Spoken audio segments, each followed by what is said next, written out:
मैं doctor Mahesh Gotwal BA द्वितीय वर्ष के लोक प्रशासन के सभी विद्यार्थियों का इस क्लास में पुनः स्वागत करता हूं। हमारा जो ये लोक प्रशासन का जो प्रथम प्रश्न पत्र है बीए द्वितीय वर्ष का, social welfare and administrative institutions in India, समाज कल्याण और भारत में प्रशासनिक संस्थाएं, इसका जो टॉपिक है इस पेपर का लोक कल्याणकारी राज्य की आलोचना, इसका हम अध्ययन कर रहे थे। जो इसका वीडियो का पहला पार्ट था उसमें हमने लोक कल्याणकारी राज्य की आलोचना के 5 बिंदुओं का अध्ययन किया था। अब इस क्लास में जो आलोचना के जो अगले बिंदु हैं उनका अध्ययन करेंगे। हमने लोक कल्याणकारी राज्य की आलोचना के जो बिंदु हैं जिनका हमने चर्चा की थी वो है कि लोक कल्याणकारी राज्य में व्यक्ति की स्वतंत्रता का हनन होता है। लोक कल्याणकारी राज्य की बाध्यकारी शक्तियों का अधिक प्रयोग होता है। लोक कल्याणकारी राज्य में नौकरशाही का ज़्यादा विकास होता है। लोक कल्याणकारी राज्य में प्रेरणाओं का अभाव होता है। लोक कल्याणकारी राज्य में समग्रवादी शासन का भय रहता है। हमने इन 5 बिंदुओं का पिछली जो वीडियो है उसके अंदर अध्ययन किया था। अब हम जो आज की जो इस क्लास है इसमें हम अध्ययन करेंगे कि लोक कल्याणकारी राज्य एक खर्चीला शासन है। लोक कल्याणकारी राज्य में उत्पादन में कमी आती है। लोक कल्याणकारी राज्य विद्वानों के अनुसार एक भ्रम की तरह है। लोक कल्याणकारी राज्य में विद्वानों का यह मानना है कि लोक कल्याणकारी राज्य में एक आलस्यपूर्ण वातावरण का सृजन करता है और विद्वानों ने लोक कल्याणकारी राज्य को लोकतंत्र के लिए भी घातक बताया है। तो हम इस तरह से आज के जो क्लास है हम इसमें इन 5 बिंदु हैं उनका अध्ययन करेंगे। तो पहले हम बात करेंगे लोक कल्याणकारी राज्य एक खर्चीला शासन है। जैसे हमने पिछली क्लास में हमने देखा था, हमने बात की थी कि लोक कल्याणकारी राज्य में जो चूँकि उसे नागरिकों के कल्याण के लिए बहुत सारे कार्यों को संपन्न करना पड़ता है। उन सभी कार्यों को संपन्न करने के कारण जो लोक कल्याणकारी राज्य है उसका कार्य क्षेत्र का अत्यधिक विस्तार हो जाता है। तो उस जो कार्य क्षेत्र का विस्तार होता है उसका परिणाम यह होता है कि लोक कल्याणकारी राज्य में जो उन सभी कार्यों को संपन्न करने के लिए लोक कल्याणकारी राज्य को अत्यधिक व्यय करना पड़ता है। इस अत्यधिक व्यय का परिणाम यह होता है कि लोक कल्याणकारी राज्य के खर्चों में वृद्धि होती ही चली जाती है। जो जो लोक कल्याणकारी राज्य के कार्य बढ़ते चले जाते हैं त्यों त्यों राज्य का नियंत्रण बढ़ता चला जाता है, राज्य के कार्य क्षेत्र बढ़ते चले जाते हैं, राज्यों के कार्य बढ़ते चले जाते हैं और राज्य उन कार्यों करने के लिए राज्य का खर्च बढ़ता चला जाता है। इन सब के कारण यह परिणाम यह निकलता है कि राज्य अपने खर्चे को प्राप्त करने के लिए अधिक से अधिक कर लगाता है और अपने आय के स्रोत खोजने का प्रयास करता है। इसका परिणाम यह होता है कि महंगाई भी बढ़ती चली जाती है और राज्य की लागत भी बढ़ती चली जाती है। तो लोक कल्याणकारी राज्य इस प्रकार एक खर्चीला शासन माना गया है। लोक कल्याणकारी जो राज्य है उसमें उत्पादन में कमी आती है, क्योंकि लोक कल्याणकारी राज्य में राज्य को सामान्य जो जन है, जो राज्य के सामान्य नागरिक हैं, उनकी भलाई के लिए बहुत सारे कार्यों को संपन्न करना पड़ता है। इन सब कार्यों को संपन्न करने के परिणाम स्वरूप हमने जो पिछला बिंदु में पढ़ा था कि राज्य के जो कार्य है उनमें वृद्धि जो जितनी होती है उतना ही राज्य का खर्च बढ़ता चला जाता है। अपने इस राज्य के खर्च को पूरा करने के लिए राज्य को बड़े पैमाने पर कर लगाने पड़ते हैं। जो कर लगाए जाते हैं वो औद्योगिक इकाइयों पर लगाए जाते हैं, जो सेवा क्षेत्र में जो व्यक्ति काम कर रहे होते हैं उन पर लगाए जाते हैं, जो व्यक्ति मेहनत करके अपनी आय में वृद्धि कर रहे हैं उन पर इनकम टैक्स के रूप में कर लगाया जाता है और विक्रय कर लगाया जाता है। बहुत सारे अनेक प्रकार के कर राज्य द्वारा जनता पर लगाए जाते हैं, धनी व्यक्तियों पर कर लगाए जाते हैं।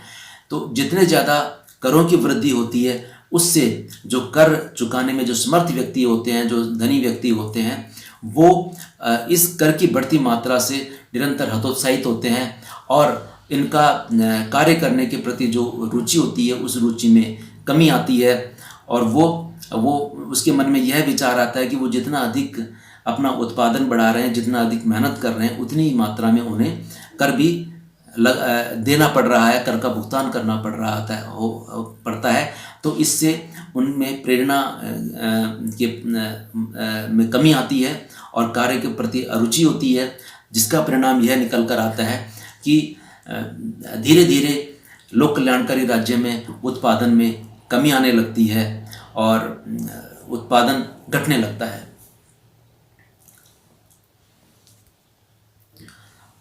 विद्वानों का यह मानना है कि लोक कल्याणकारी राज्य एक भ्रम की तरह है। जो विचारक हैं, जो उनका यह मानना है कि लोक कल्याणकारी राज्य चाहे कितना ही अधिक सफल हो जाए अपने कार्यों में, फिर भी वह जो समाज में जो धन की असमानता जो व्याप्त है, उस असमानता को मिटा नहीं सकता है। जो समाजवाद के जो विचारक हैं, जो समाजवाद में विश्वास करने वाले जो विद्वान हैं, वो तो लोक कल्याणकारी राज्य को जनता को धोखा देने का एक माध्यम मानते हैं।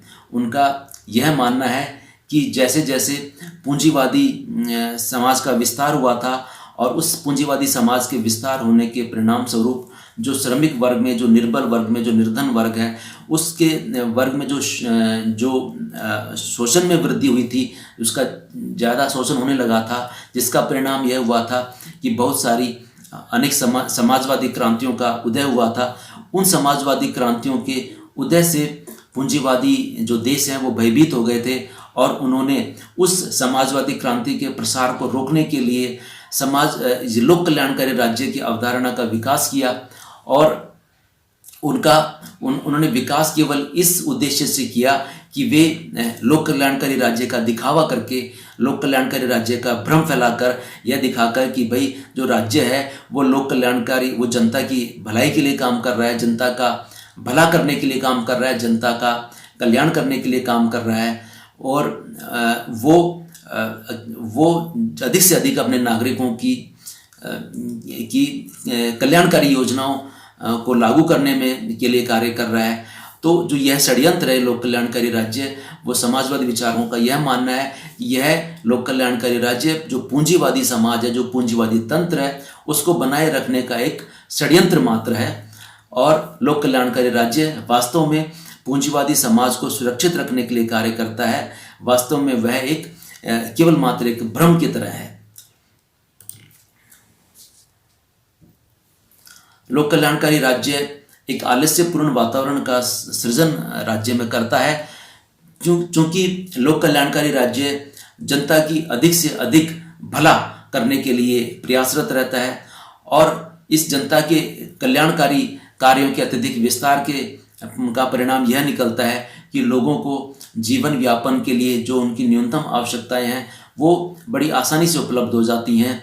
तो जो जीवन व्यापन की न्यूनतम आवश्यकताओं का ये जो आसानी से उपलब्धता है वो बहुत सारे नागरिकों को आलसी बना देती है और वो अपने सामाजिक और आर्थिक आवश्यकताओं के लिए राज्य के ऊपर निर्भर हो जाते हैं। नागरिक अपना श्रम का उद्धार करने के लिए, अपने स्वयं के जीवन में परिवर्तन लाने के लिए, अपने स्वयं के जो जीवन के न्यूनतम स्तर को से ऊंचा उठने के लिए अधिक प्रयास नहीं करते हैं और वे अपने उन न्यूनतम आवश्यकताओं की पूर्ति से ही संतुष्ट हो जाते हैं। इससे क्या पूरे राज्य में एक आलस्यपूर्ण वातावरण का सृजन हो जाता है और लोक कल्याणकारी राज्य में अयोग्य तथा आलसी लोगों की भरमार हो जाती है। जो लोक प्रशासन के जो विद्वान हैं वह लोक कल्याणकारी राज्य की आलोचना करते हुए यह कहते हैं कि लोक कल्याणकारी राज्य लोकतंत्र के लिए घातक है। विद्वानों का यह मानना है कि जैसे जैसे राज्य की शक्तियों का विस्तार होता चला जाता है वैसे वैसे नागरिक जीवन में राज्य का हस्तक्षेप भी बढ़ता चला जाता है। जो लोकतंत्र है वो व्यक्तिगत स्वतंत्रता पर अत्यधिक बल देता है, किंतु लोक कल्याणकारी राज्य के कार्यक्षेत्र में विस्तार से जो व्यक्ति है, जो सामान्य व्यक्ति है, जो राज्य के नागरिक हैं, उनकी स्वतंत्रता को आघात पहुंचता है, उनकी स्वतंत्रता बाधित होती है। नागरिक अपने जीवन की प्रत्येक बात के लिए राज्य पर निर्भर रहने लगता है। वह अपने जीवन की न्यूनतम आवश्यकताओं की पूर्ति के लिए भी राज्य की ओर देखने लगता है। इससे जो नागरिक हैं उनके जीवन में पहल करने की क्षमता समाप्त होने लगती है, उनमें जो आत्मनिर्भरता है वह समाप्त होने लगती है और उनमें जो आत्मविश्वास है वो कम होने लगता है। इस परिस्थितियों के कारण, ऐसी परिस्थितियों के कारण लोक कल्याणकारी राज्य और सर्वाधिकारवादी जो राज्य है उसमें कोई विशेष अंतर नहीं रह जाता है। लोक कल्याणकारी राज्य में जो नागरिक हैं वो राज्य पर अत्यधिक निर्भर होते चले जाते हैं, और जो सर्वाधिकारवादी राज्य है वह अपनी शक्तियों का प्रयोग करते हुए राज्य के नागरिक हैं उनके जीवन की प्रत्येक बिंदु को निर्धारित करता है। तो एक जो सर्वाधिकार राज्य है वो बाध्यकारी राज्य है, और लोक कल्याणकारी राज्य में नागरिक हैं वो राज्य पर निर्भर होते चले जाते हैं। इसका परिणाम यह निकलता है कि दोनों ही प्रकार के राज्यों में कोई विशेष अंतर नहीं रह जाता है। इसका परिणाम यह होता है कि लोक कल्याणकारी राज्य के कार्यों में विस्तार एक विकराल सरकार को जन्म देता है, और यह जो विकराल सरकार है, जो हमने पहले ही चर्चा की कि राज्य की कार्य शक्तियों में विस्तार के परिणाम स्वरूप नौकरशाही में विस्तार हो जाता है, और यह नौकरशाही की जो विस्तार होता है वह अधिकारियों और कर्मचारियों की संख्या में अत्यधिक वृद्धि कर देता है, जिसका परिणाम यह होता है कि जो लोक कल्याणकारी राज्य है उसमें एक बहुत विशालकाय सरकार का निर्माण हो जाता है। और जो यह विशालकाय सरकार है, जो विशालकाय तंत्र है, नौकरशाही तंत्र है, राज्य तंत्र है, यह जनता की स्वतंत्रता को बाधित करता है और लोकतंत्र की शक्तियों को सीमित कर देता है। इस तरह से लोक कल्याणकारी राज्य लोकतंत्र के लिए एक घातक रूप में उभर कर सामने आता है। तो लोक कल्याणकारी राज्य है वह लोकतंत्र के लिए भी घातक माना गया है। धन्यवाद।